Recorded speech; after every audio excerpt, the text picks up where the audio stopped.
Alright, my friend, so this is going to prepare you for your check-in that is tomorrow. It goes over inequalities and absolute value.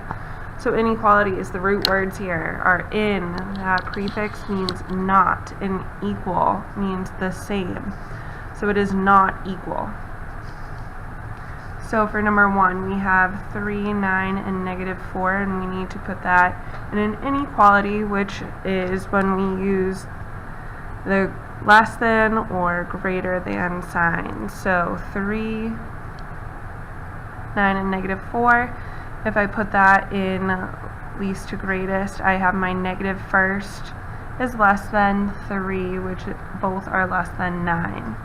Then if I'm going to put it greatest to least, I switch my order and I just turn the direction of my arrow. So I have 9 is greater than 3 is greater than -4. And remember that trick, the 2 dots goes for the greater number and the lesser number has the 1 dot in case you forget which way the arrow is supposed to go. So for example, 9 is greater than 2. 9, you have the 2 dots because it's a bigger number. And 2 is the lesser value, so it's going to have the lesser amount of dots. Absolute value. Don't complicate it. Simply put, it is the distance from 0.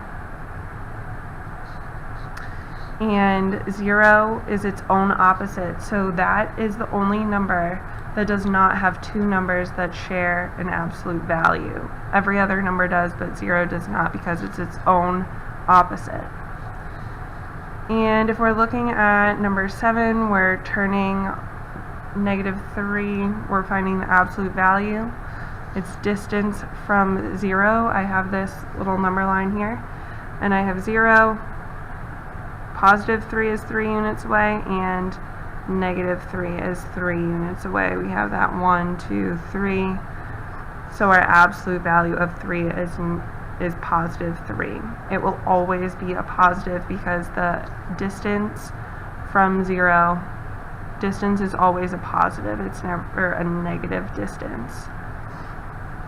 And then for 13, 14, and 15, you are finding the absolute value first and then doing what we did for number 1 up here with the inequalities, but we're just doing least to greatest. So we have -4, -3, and 1 are absolute values. So it would be -4 is +4, -3 is 3 units away from 0, and 1 is 1 unit away from 0. So these are our absolute values for 3 and 1. Now we have to take 1, which is the least, is less than 3, is less than 4.